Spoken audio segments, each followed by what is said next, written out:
who has John Q on Blu-ray and is always paying attention to the NFL Combine. Will Saba, we are buzzing this morning. What's going on in the news world, and how are you? I am doing well, KB. Glad to have Jane Slater there at the desk. And Jane, do what you can to try to keep them in line. It's difficult to do, it's a tough job. But if there's anyone can do it, it is you. So welcome to the program. And there is other news to get to. Of course, we've been following all the storylines at the Combine. But Plan A in Dallas, of course, is to sign quarterback Dak Prescott to a long-term contract extension. Now, if Plan A somehow is not executed by March 12th, then Plan B will be going into effect.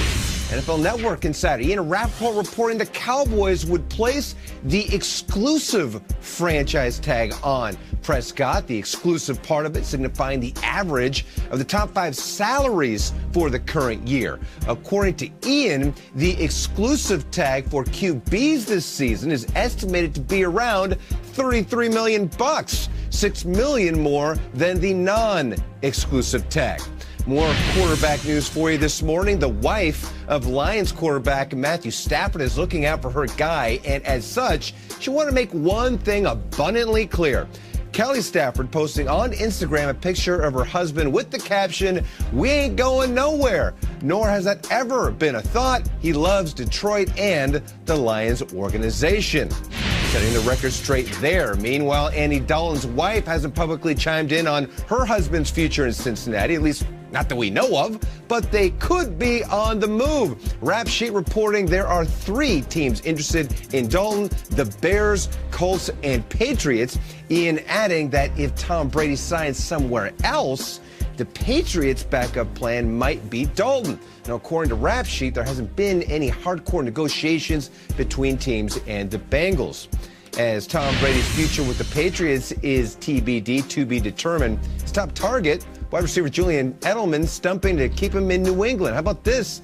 Edelman selling T-shirts that say, "Stay, Tom 2020, a quarterback you can trust." Edelman including the caption, "New England is a democracy." So Edelman actually going and taking this one step further and actually making merchandise, making it a cottage industry as to where Tom Brady may go or may stay. Either way, those two were seen most recently.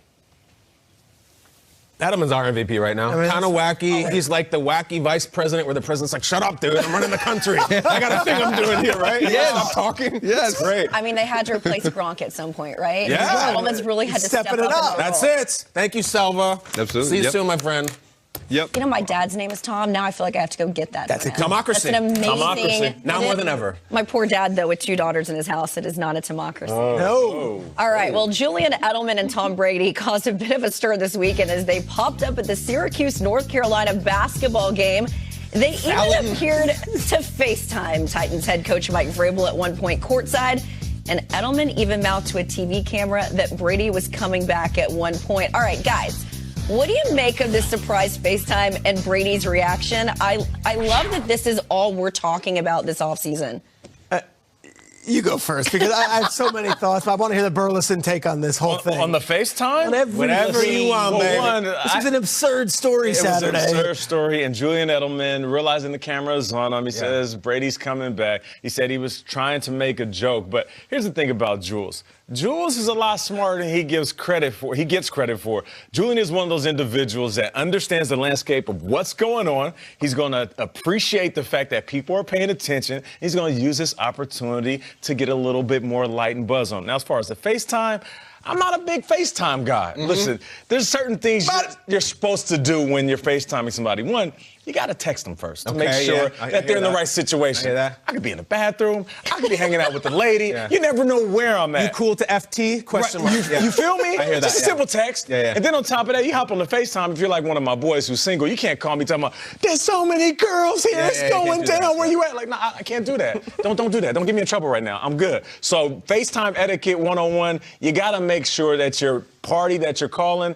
is actually good. I hear that. Get in there, Peter. Okay, so let's just unpack. So first of all, Edelman says he's not going anywhere. He's staying, and then Brady like whispers like, "I'm not." Like, or he's not. He's not. Right. Like weird. And like, What would the FaceTime's crazy? You know, the timing of it too. There are hundreds of people around them. Edelman's hilarious. He says, "I'm going to FaceTime." Side, so everybody's looking down.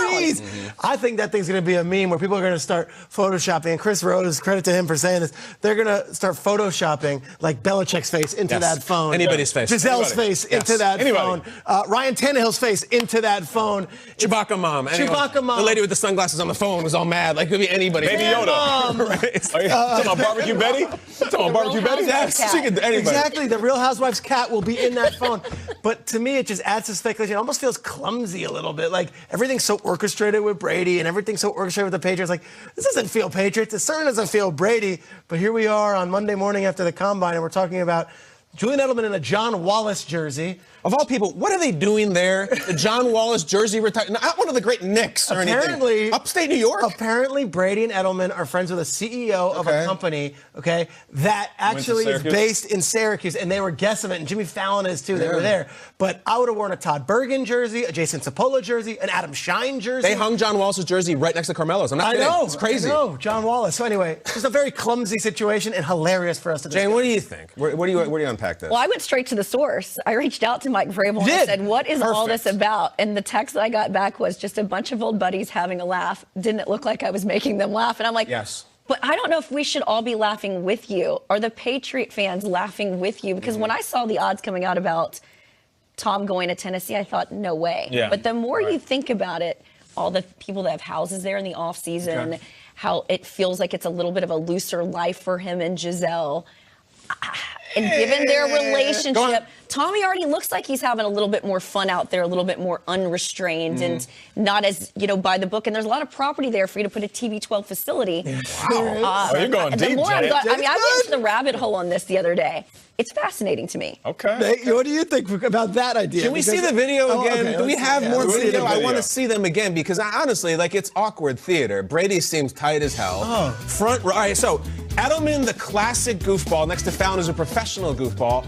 And then when Edelman starts in with it, he's back. He even does the fake massage to try to loosen Tom up. Brady's not having it. Tom looks tight as a drum right here. And I don't blame him at all. He's like, dude, you're blowing my whole plan. Shut up. And I don't know if it's a coincidence that seconds later Mike Vrabel FaceTimes him. Wait a second, I just saw Edelman on TV saying you're back. I thought we were going to do we know it. that Vrabel FaceTimed them, or do you think Edelman FaceTimed Vrabel? No, we have to ask Jane. I didn't get to the bottom of that. Okay, that's key. Let's see if I can. I made you who, Brady. what, when, where, why, and how. I omitted one of them. If I'm Brady, I'm FaceTiming anyone to just get away from Edelman, just as a life preserver. Edelman's killing me right now. Seems and Edelman's going to get us through the offseason. You know, like when you're in school, you've got the good kid and the bad kid? Yeah. There's always that dynamic. Gallant. Yeah. Julian just looked like he was getting his type A school president's best friend. He's Eddie Haskell. He absolutely is. He's Scottie Pippen. He's the ultimate wingman. I think Dennis Rodman. You need a Julian Edelman with you, especially if you say two single guys walking the bar. You need one dude that's willing to go over and ask the girl for the number. That's Jules, man. Plus, Julian knows where his bread is buttered. He wants to play with Brady next year. About He's got a lot. He's got to sell some Tomocracy T-shirts and catch some touchdowns. Brady goes to Nashville. Where's Edelman? Screwed.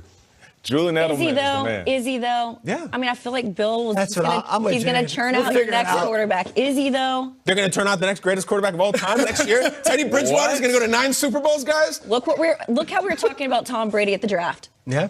His combine year. Yeah. Look what they churned out with Jimmy G. It's okay. I'm just saying. He's got a track record. Are you saying Jacob Eason is going to be a New England Patriot? Is that what you're saying? Wow, Jane. Big trade. Okay, yeah. Well, look, the highest we've ever seen. This year's wide receivers class has been talked about as one of the best in the history of the NFL. In an effort to give you guys a little more background info on some of the top players, we're going to play a game that we call Name That Wide Receiver Prospect. Let's go, Peter. Bring it out. Here's how it's going to work. I'm going to read you guys a fun fact. It's about one of the top 4 wide receiver prospects. Okay. Henry Ruggs III, Jerry Jeudy, CeeDee Lamb, and T. Higgins. Using your Microsoft services, you're going to take a guess and tell me which player you think it is that we're suggesting. Of course, there's stakes to this. What do we got? You saw the Colleen Wolfe Ben Barch smoothie? The loser of that thing? Yes. Later in the show? If you get last place on this thing, you're drinking the smoothie. The smoothie is like scrambled eggs and peanut butter and oatmeal and grits and Cottage Gatorade. cheese. And we'll drink it live on the show if you lose the game. Yeah, you better win here. Colleen Wolfe took it like a champ. Sure She is the did. champ. The Bart's Barf smoothie? That's right. The word barf is always good at 7:30. Let's go. First question, Nate. Thank you. Pleasant. Which wide receiver prospect in this draft, out of those 4 guys, used to get bribed with Hot Wheels cars as toys from his mom to play sports, saying, leave that, I'll give you a Hot Wheels toy if you will go play sports. His mom needs to use a little bribery. All right. I'm going with Jerry Judy. I feel like he seems like an individual that played with Hot Wheels when he was younger. So simple answer, I'm going with Jerry. I kind of love that you can't Google some of this. No, this is deep stuff. Look at this cute little face. This looks like a kid. Show the camera, T. Higgins. This kid's adorable.